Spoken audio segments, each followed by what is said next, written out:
ভূমিকম্প হয়েছে, বাচ্চারা রাইকে বাবা দৌড়, ঠিক না বলে?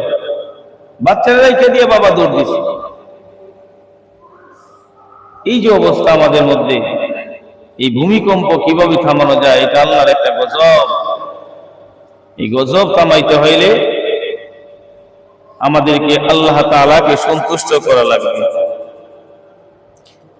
এই যে এক সপ্তাহ ধরে ভূমিকম্প হইতেছে বারবার, আপনারা বলেন এই ভূমিকম্পের কারণে সমাজের খারাপ মানুষগুলো কি ভালো হয়ে গেছে? ভালো হয় নাই। যারা মদখোর ছিল তারা কি মদ ছেড়ে দিছে? ছাড়ে নাই। এই ভূমিকম্প এক সপ্তাহ পর্যন্ত আমরা আতঙ্কের মধ্যে আছি। যারা ঘুষখোর তারা কি ঘুষ ছেড়ে দিছে? যারা এরকম ভাবে সুদ খায় তারা কি সুদের ব্যবসা ছেড়ে দিছে? ছাড়ে নাই। বেনামাজি মানুষগুলো এক সপ্তাহ পর্যন্ত ভূমিকম্পের আতঙ্কে আমরা আছি। বেনামাজি যারা আছে তারা নামাজি হয়ে গেছে? হয় নাই। যারা বেপরদায় চলে এই মানুষগুলো কি পর্দার ভিতরে চলে আসছে? হয় নাই। তাহলে কিভাবে এই কম্পন থামবে? কারণ যিনি এই ভূমিকম্প থামাইতে পারেন সেই মালিকের নাফরমানি আমরা করতেছি। সেই মালিক কি করে আমাদের জন্য ভূমিকম্প এরকম ভাবে বিপদ থেকে আমাদেরকে রক্ষা করবে? আমরা তো মালিককে চিনি না, মালিকের ইবাদত করি না, মালিকের কথা মতো চলি না। এই জন্য আমাদের সতর্ক হইতে হবে যে আমাদের কি করলে আমরা এই ভূমিকম্প থেকে বাঁচতে পারি। মরতে তো আমাদের হবেই। আইনামা তাকুনু ইউদরিকুমুল মাউত ওয়ালাউ কুনতুম ফি বুরুজিম মুশাইয়াদা। মরতে আমাদের হবেই। সুদৃঢ় প্রাচীরের ভিতরেও যদি ঢুকে যাই, যেখানে কোনো অক্সিজেন নাই, আলো নাই, বাতাস নাই, এমন পাথরের ভিতরেও যদি ঢুকে যাই, তারপরেও মালাকুল মউত আমাদেরকে ধরবে। মরতে আমাদের হবেই। গত শুক্রবারে যেভাবে মাটিটা কেঁপে উঠছিল, যারা আমরা বিল্ডিং এর মধ্যে আছি, যেভাবে কাঁপছিল বিল্ডিং, যারা একতলা ঘরে থাকে তারা এতটা টের পায় নাই, যারা টিনের ঘরে থাকে তারা এতটা টের পায় নাই, যারা 3 তলা 4 তলার মধ্যেও করেছিল এই মানুষগুলো বুঝতে পারছে যে এই ভূমিকম্পে কতটুকু নাড়াইছে। তারা বুঝতে পারছে বেশি। কারণ আমার জীবনে ভূমিকম্পের সময় আমি কোনো সময় 3 তলার মধ্যে ছিলাম না। আমার কাছে মনে হয়েছে যে 3 তলা থেকে আমি পড়ে যাব, বিল্ডিং করার আগেই পড়ে যাব, এমন ভাবে লড়ছে। কারণ একটা গাছের গোড়ার মধ্যে ধরে যদি এরকম নাড়া দেওয়া হয় তাহলে আগাটা বেশি লড়ে, ঠিক না? গাছের আগাটা বেশি লড়বে না। যাদের বিল্ডিং যত বড়, যারা যত উপরের তলায় ছিল তারা তত বেশি টের পাইছে যে ভূমিকম্পটা কত মাত্রায় হয়েছে। এই ভূমিকম্প থেকে বাঁচার জন্য কাকে দোষারোপ করবেন? কে এই ভূমিকম্পের কারণ? কার গুনার কারণে ভূমিকম্প হয়? কে গুনাহ করেছে? কার গুনার জন্য ভূমিকম্প হচ্ছে? ও মুসলমান ইমানদার আল্লাহর গোলাম, আমাদের গুনার কারণে প্রত্যেকেই যদি আমি মনে করি আমি গুনাহ করেছি, আমার গুনার কারণে ভূমিকম্প হচ্ছে, আমার গুনার কারণে আমার আল্লাহ নারাজ হয়ে গেছে, আমার গুনার কারণে যারা নিষ্পাপ তারা কষ্ট পাচ্ছে, আমার গুনার কারণে আজকে বিল্ডিং ধসে পড়ছে, আমার গুনার কারণে আজকে এরকম ভাবে মানুষগুলো কষ্ট পাচ্ছে, আতঙ্কে আছে। যদি আমরা প্রত্যেকেই নিজে এরকম ভাবে আসামি বানাতে পারি, মালিক আমার গুনার কারণে গুনাহ এরকম ভাবে তোমার গজব আসছে, এই কথাটা যদি সকলেই যদি চিন্তা করি, আল্লাহর কাছে তওবা করি, মালিক গুনাহ করেছি আমি, আমার গুনার কারণে তুমি অসন্তুষ্ট হয়ে গেছো, আমার গুনার কারণে যারা গুনাহ বুঝে না, ছোট বাচ্চারা বড় আতঙ্কের মধ্যে আছে, ঠিক কিনা বলেন? ছোট বাচ্চারা বড় ভয়, ভূমিকম্প হবে, ভূমিকম্প হয়েছে। এই বাচ্চাদের কোনো গুনাহ নাই, এই বাচ্চাদের কোনো পাপের কারণে আজকে এরকম ভাবে ভূমিকম্প হচ্ছে না, না, আমাদের গুনার কারণে। আমি গুনাহ করেছি, আমি গুনাহ করেছি, আমার গুনার কারণে মালিক ভূমিকম্প দিচ্ছে। এইভাবে প্রত্যেকেই যদি আল্লাহর কাছে এরকম আসামি বানাতে পারি, তাহলে বিপদ থেকে, এরকম আল্লাহর গজব থেকে বাঁচা সম্ভব। আপনার জীবনে দেখছেননি আপনার আশেপাশের মানুষের থেকে কেউ এরকম বলছে, ভাই আমি বড় গুনাহগার, আপনি বড় ভালো, এই সমাজে সবাই ভালো, আমি গুনাহগার? এই মানুষ খুঁজে পাওয়া যায় না, ঠিক কিনা বলে? সবাই বলে আমি ভালো, সবাই বলে যে আমি ব্যক্তিগতভাবে ভালো, ফ্যামিলিগতভাবে ভালো, আমি সমাজের মধ্যে ভালো লোক, এটা সবাই বলে। কিন্তু কেউ এই কথা বলে না যে আমি সবচেয়ে বড় গুনাহগার, আমার গুনার কারণেই এরকম আল্লাহর গজব আসে, আমার গুনার কারণে, আমার নাফরমানির কারণেই পৃথিবীবাসী আছে কষ্ট পাচ্ছে, এমন মানুষের অভাব। তবে এমন মানুষ দুনিয়ার জমিনে আছে, না হয় আকাশের জায়গায় আকাশ, জমিনের জায়গায় জমিন থাকতো না। এমন মানুষ আছে যারা একটা গুনাহ করে না, কিন্তু তাহাজ্জুদের রক্তে উঠে মালিকের কুদরতি পায়ে সিজদা দিয়া বলে, মালিক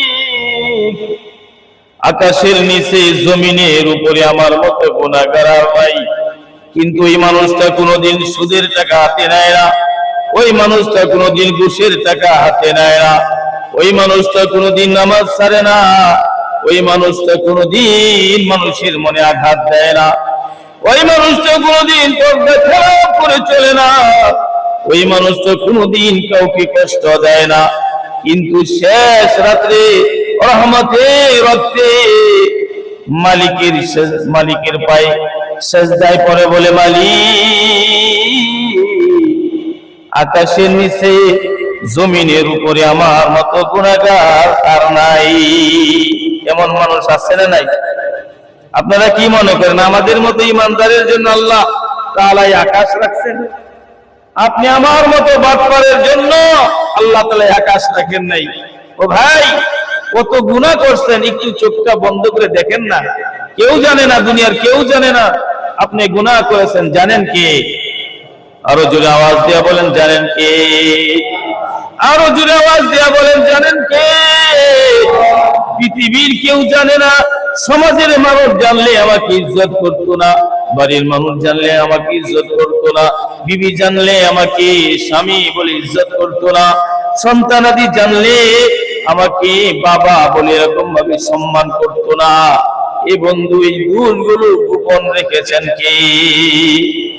জুড়ে বলেন, আমাদের এই অন্যায় অবিচার গুলো, বড় বড় গুনাহগুলো গোপন রেখেছেন কে? কে রাখছেন?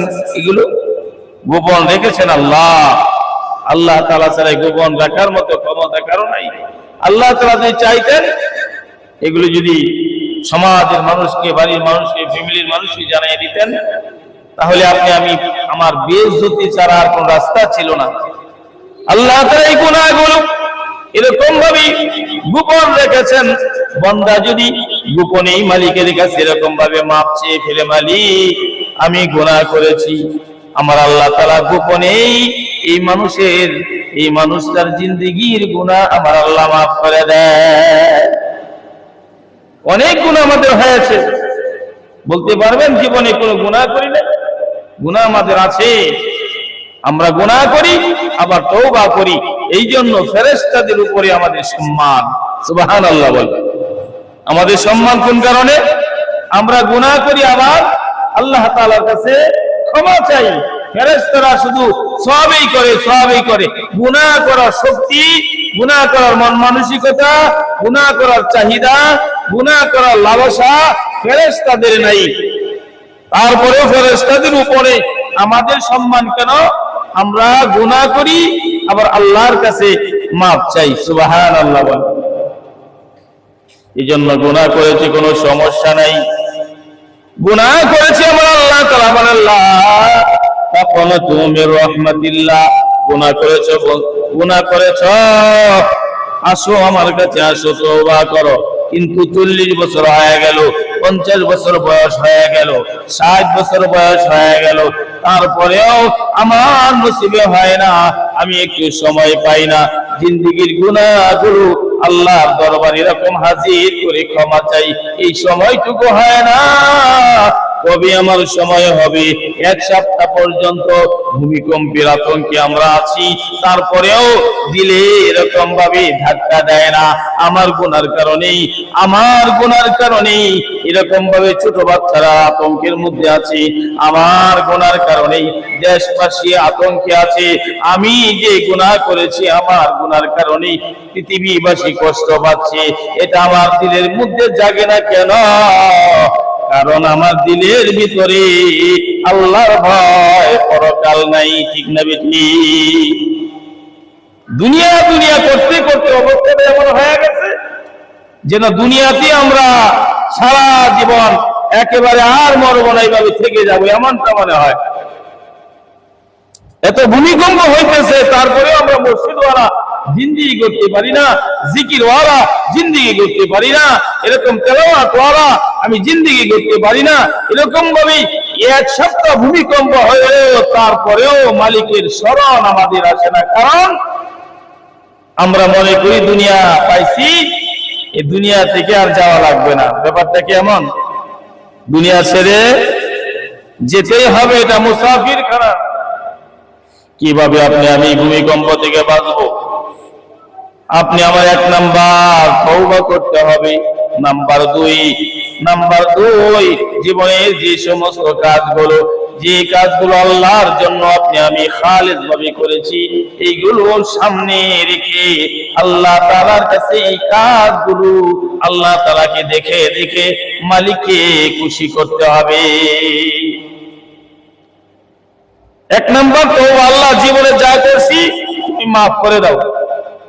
যদি এই গজব থেকে আমি বাঁচতে চাই, শুধু ভূমিকম্প না, মহামারী আসে দেশের মধ্যে, করোনা ভাইরাস নামে এক ভাইরাস চলে গেছে, এরকম এর চেয়ে আরো বড় বিপদ আপদ আমাদের সামনে আসবে।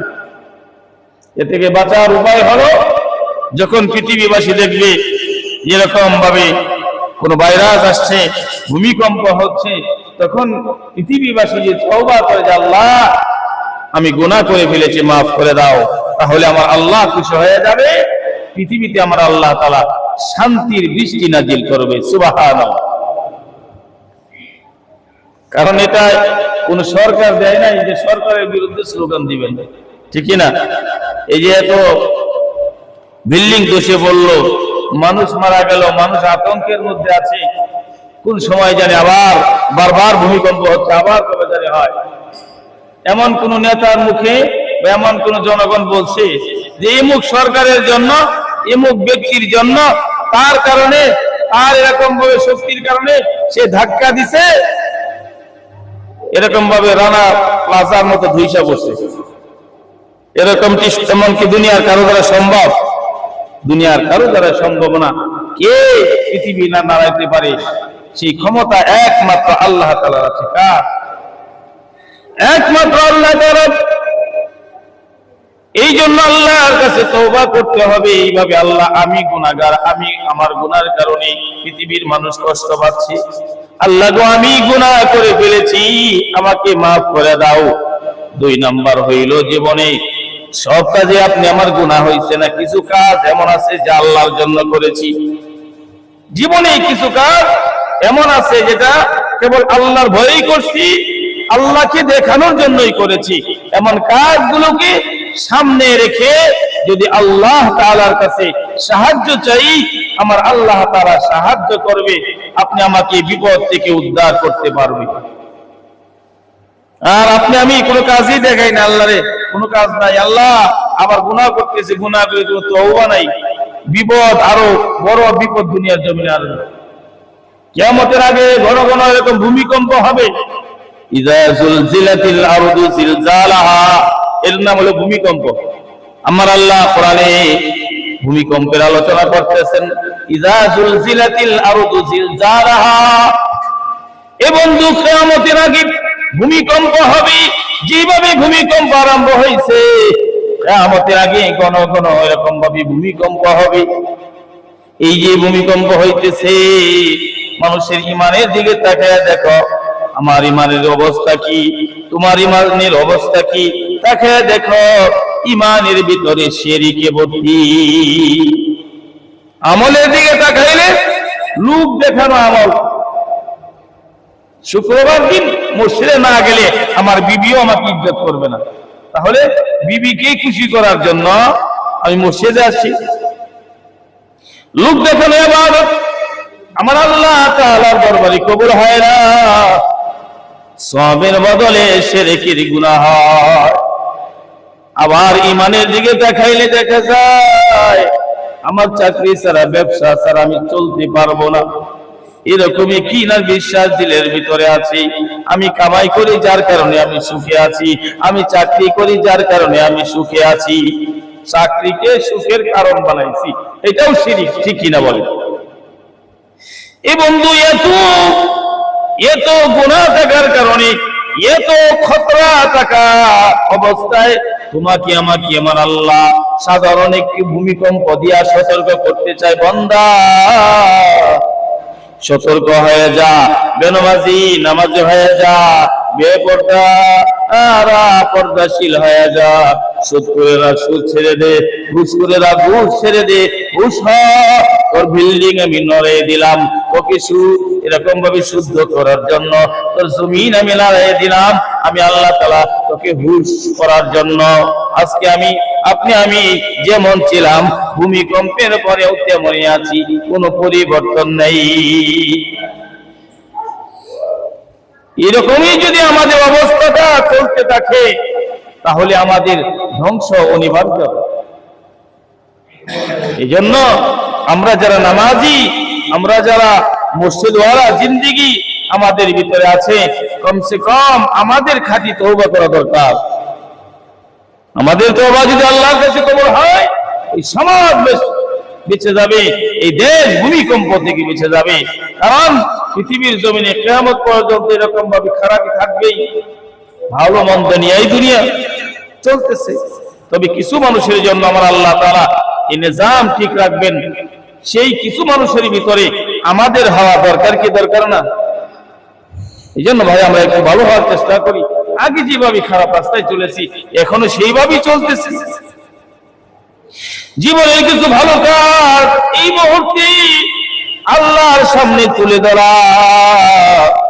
নবীজি আমার সাহাবায়ে কেরাম কিরকম ভাবে বয়ান শোনাইতেছেন, নবীজি বয়ান করতেছেন, সাহাবায়ে আজমাইন রাদিয়াল্লাহু আনহুম বয়ান শুনতেছেন। বয়ানটা কি? বয়ানটা হলো, নবী বলেন, আগেকার যুগে 3 যুবক রওনা দিয়েছে, যেতে যেতে এক জায়গায় গিয়ে রাত্র হয়ে গেল। পাহাড়ি এলাকা, রাত্র হয়ে যাওয়ার পরে 3 বন্ধু পরামর্শ করে আমরা কোথায় গিয়া আশ্রয় নিব, অন্ধকার রজনী, আমরা রাত্রটা কোথায় কাটাবো, এই নিয়ে তাদের ভিতরে চিন্তা পেরেশানি। সবাই মিলে এরকম ভাবে চিন্তা করে পরামর্শ করে পাহাড়ের গুহায় তারা আশ্রয় নিল। 3 যুবক। কয় যুবক? ঘটনা বর্ণনা করতেছেন নবীজি সাল্লাল্লাহু আলাইহি ওয়াসাল্লাম, আর শ্রোতা হলেন সাহাবায়ে আজমাইন রাদিয়াল্লাহু আনহুম। নবীজি বলেন, শোনো, আগেকার যুগে 3 জন যুবক এরকম ভাবে রওনা দিয়েছে। এরকম ভাবে রাস্তা বড় লম্বা ছিল, সফর বড় লম্বা ছিল, প্রতিমধ্যে রাত্র হয়ে গেছে। এই 3 বন্ধু পাহাড়ের গুহার মধ্যে আশ্রয় নিচ্ছে। পাহাড়ে গুহায় আশ্রয় নেওয়ার পরে হঠাৎ উপর থেকে বড় একটা পাথর এসে গুহার মুখটা বন্ধ হয়ে গেছে। বয়ান করতেছেন হুজুর পাক সাল্লাল্লাহু আলাইহি ওয়াসাল্লাম, শ্রোতা হলেন সাহাবা আজমাইন রাদিয়াল্লাহু আনহুম। সুবহানাল্লাহ।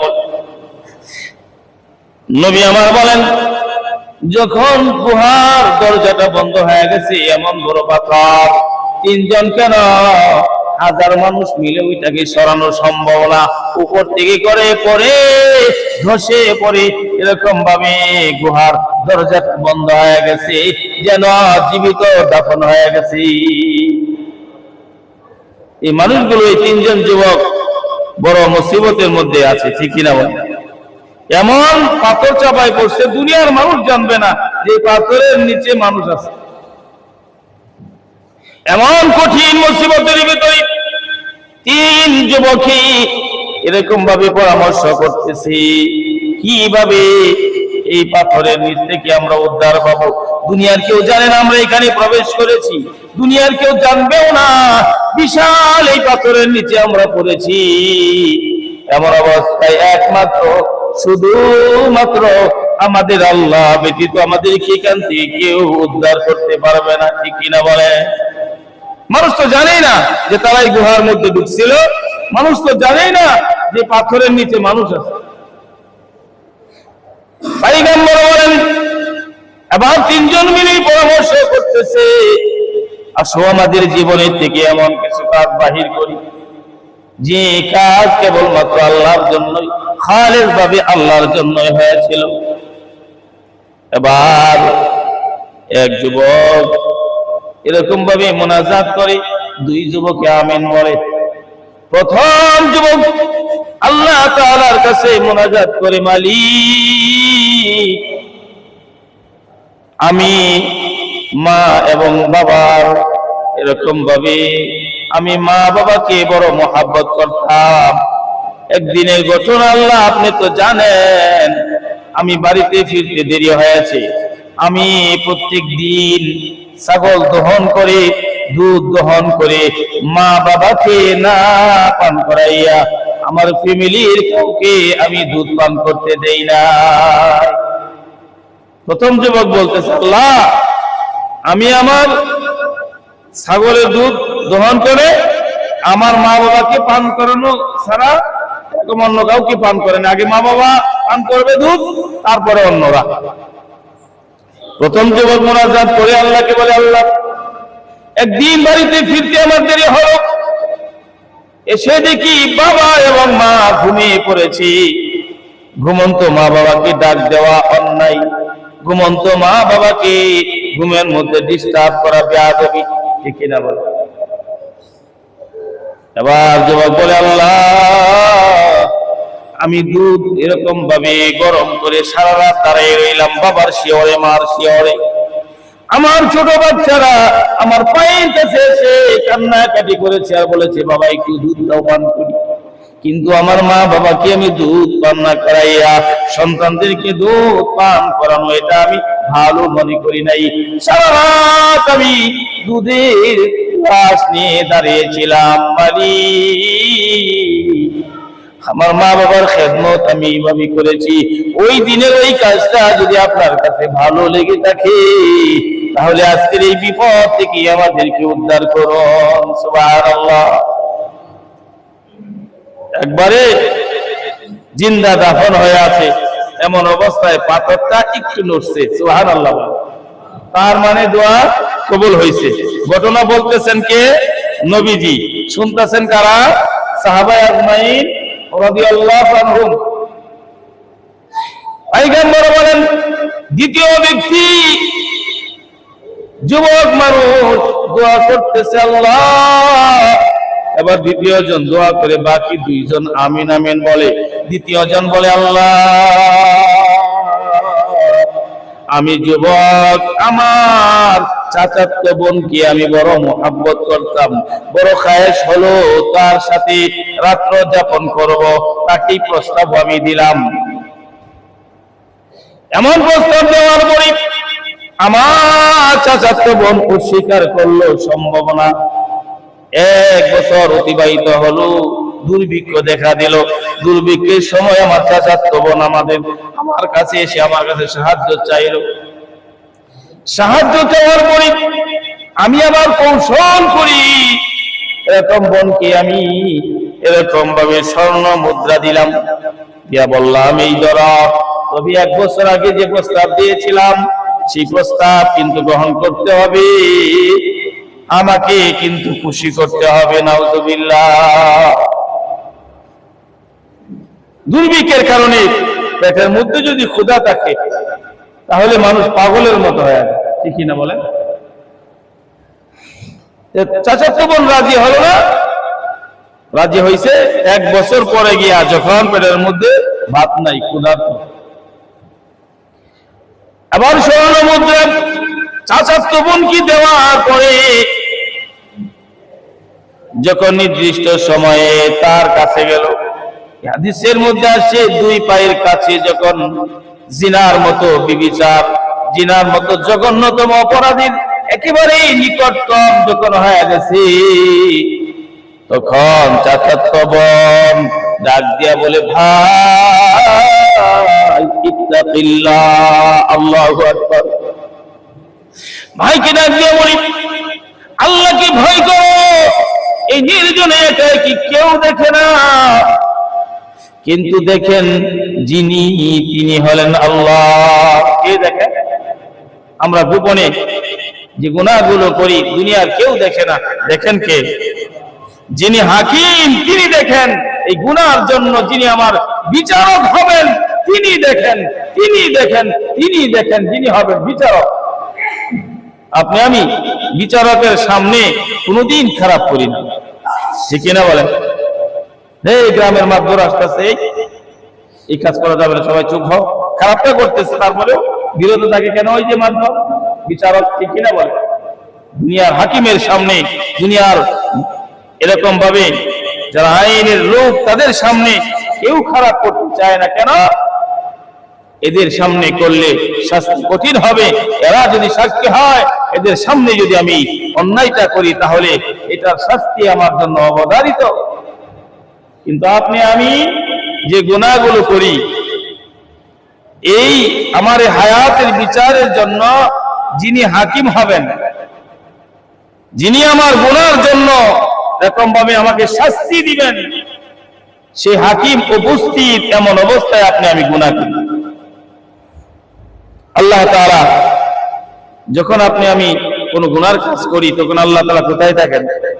আমাদের সামনে। বলেন কোথায়? আল্লাহ দেখেন কি দেখেন না? আল্লাহর সামনেই গুনাহ করি। গুনাহ করতে করতে বোঝা এত ভারী হয়ে গেছে, জমিন সেগুলো বহন করতে পারতেছে না। পুরো জমিন লড়তেছে আমার গুনার কারণে, আপনাদের গুনার কারণে নয়, আমার গুনার কারণে। আপনারা সবাই আল্লাহর ওলি, আমার গুনার কারণে পৃথিবী লড়তেছে, এত গুনাহ আমার ভারী হয়েছে। চিন্তা করছি আমি হাকিমের সামনে গুনাহ করি, হাকিমের সামনে গুনাহ করি, একটা না দুইটা না, করতে করতে এই ফাঁকা জায়গাটা আমি ভরপুর করে ফেলেছি, এত গুনাহ আমার দ্বারা হয়েছে। যদি এইভাবে প্রত্যেকেই নিজেকে নিয়ে ভাবতাম যে আমার গুনার কারণে আমি বারবার হাকিমের সামনে অন্যায় করি, বারবার হাকিমের সামনে অন্যায় করি, ছাড় দেয়, এবার আর ছাড় মনে হয় দিবে না। পৃথিবী কাঁপতেছে, জমিন কাঁপতেছে, বিল্ডিং কাঁপতেছে, সারা দুনিয়ার মানুষ আতঙ্কে আছে আমার গুনার কারণে। এবার এইভাবে সবাই যদি ভাবতাম, চিন্তা করতাম, তাহলে এটাই তো অবাক হয়ে যেত, ঠিক কিনা বলতাম মালিক আমি গুনাহ করছি, আল্লাহর সামনে গুনাহ করি। দ্বিতীয়, সেই যুবক মোনাজাতে বলে, আল্লাহ আমার চাচাতো বোনকে আমি এরকম ভাবে তার নিকটে যখন চলে গেলাম, তখন আমার চাচাতো বোন আমাকে বলে, আল্লাহকে ভয় করো, আল্লাহ নির্জনে একা কেউ দেখে। যখন আল্লাহ আপনার কথা বললো, আমি আর সামনে যাই নাই। যে মোহরগুলো আমার চাচাতো বোনকে আমি দিয়েছিলাম সেগুলো ফিরিয়ে পারি নাই, এগুলো তাকে দিয়ে দিয়েছি, বোন হিসাবে দিয়ে দিয়েছি। জিনার মতো খারাপ কাজটা, গুনার কাজটা নির্জনেও আমি করি নাই, এই কাজটা যদি আপনার কাছে ভালো লেগে থাকে মালিক, তাহলে আজকের এই বিপদ থেকে রক্ষা করেন। নবীজি বলেন, সাহাবীরা শোনো। দ্বিতীয় ব্যক্তি দোয়া করলো, পাথরটা আরেকটু নড়লো। সুবহানাল্লাহ বলেন। এবং এই বিপদের সময়, মুসিবতের সময় ওই সাহাবীদের নমুনায় নমুনাবান হয়ে জীবনে যদি কোনো ভালো কাজ করে থাকি, এইগুলোর সামনে এরকম ভাবে আল্লাহর দরবারে পেশ করতে হবে। মালিক, ইমুক ভিক্ষুককে আমি 10টা টাকা দিয়েছিলাম, তোর মারহাবার জন্য দেই নাই। মসজিদে 1 বস্তা সিমেন্ট দিয়েছিলাম, মারহাবার জন্য দেই নাই। গোপনে একজন দরিদ্র মানুষকে আমি খাবার দিয়েছি, দুনিয়ার চেয়ারম্যান হওয়ার জন্য নয়, মেম্বার হওয়ার জন্য নয়, কমিশনার হওয়ার জন্য নয়, নেতা হওয়ার জন্য নয়। মালিক, এই যে কাজগুলো আমি করেছি তোমার জন্যই আমি করেছি। এই কাজের উসিলায় তাম পৃথিবীর মানুষগুলোকে তুমি শান্তি দান করো। সাহাবীদের নমুনায় তরিকায় আমাদের চাইতে হবে। পয়গম্বর বলেন, তৃতীয় ব্যক্তি আল্লাহর কাছে এরকম ভাবে দোয়া করতেছে, 2 জন দোয়া করেছে, পাথরটা নড়ছে, তার মানে দুজনের দোয়া আল্লাহ কবুল করেছেন, ঠিক না?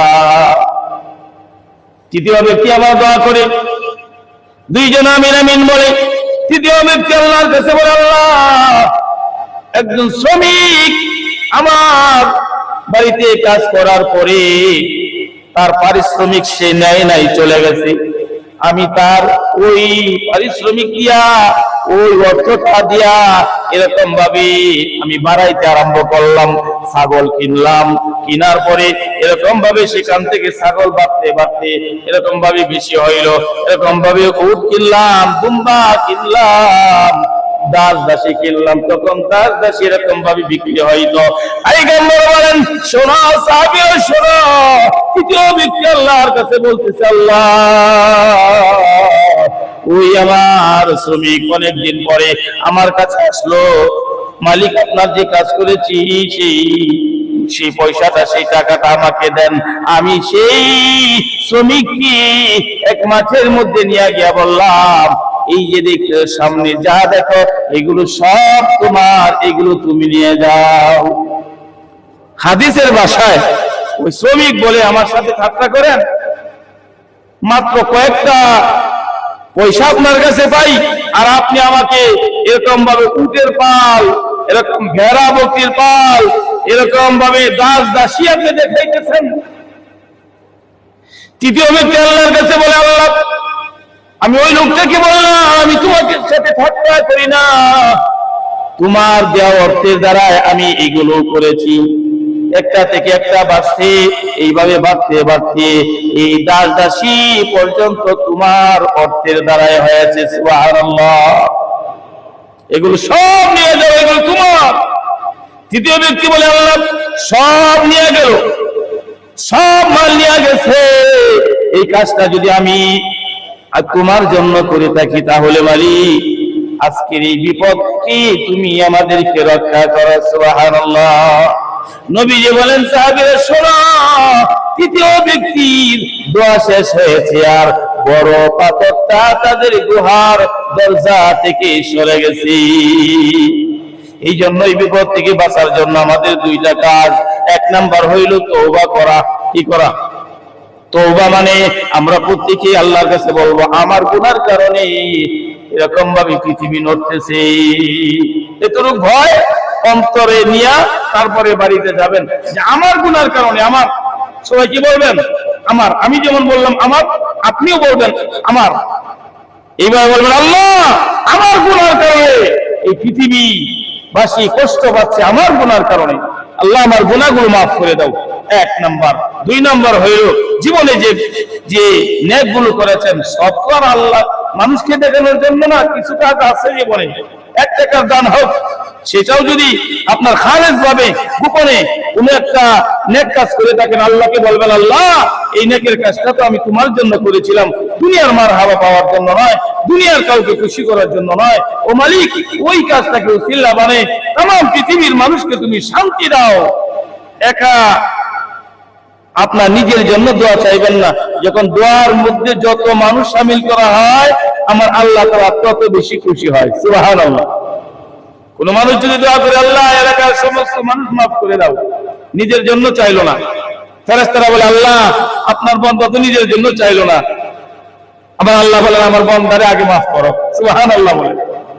এই জন্য যখনই দোয়া করব, যখনই দান খয়রাত করব, तमाम পৃথিবীর মানুষকে সেখানে শরীক করব। যত বেশি আমার দোয়ার ভিতরে মানুষ বেশি হবে, তত বেশি সওয়াব, তত বেশি খুশি আমার আল্লাহ তাআলা হবে।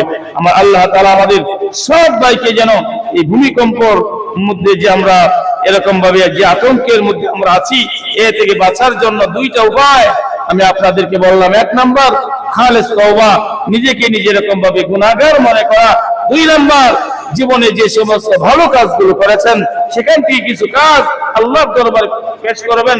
যেমন তিন ব্যক্তি এরকম ভাবে, তিন যুবক এই পাথরের নিচে পড়ে যেরকম ভাবে আল্লাহর কাছে দরখাস্ত করেছিল, আল্লাহ তাআলা উদ্ধার করেছে, ঠিক তেমনি ভাবে সেই আল্লাহ তাআলা আমাদেরকে উদ্ধার করতে পারেন, ঠিক কিনা বলেন? আল্লাহ তাআলা আমাদের সব ভাইকে যেন এই ভূমিকম্প যে আতঙ্ক আছে এর থেকে আমাদেরকে, আমাদের বাচ্চাদেরকে, तमाम পৃথিবীবাসীকে, আমাদের এই দেশকে আমার আল্লাহ তাআলা যেন হেফাজত করেন। সকলে বলে আল্লাহুম্মা আমিন।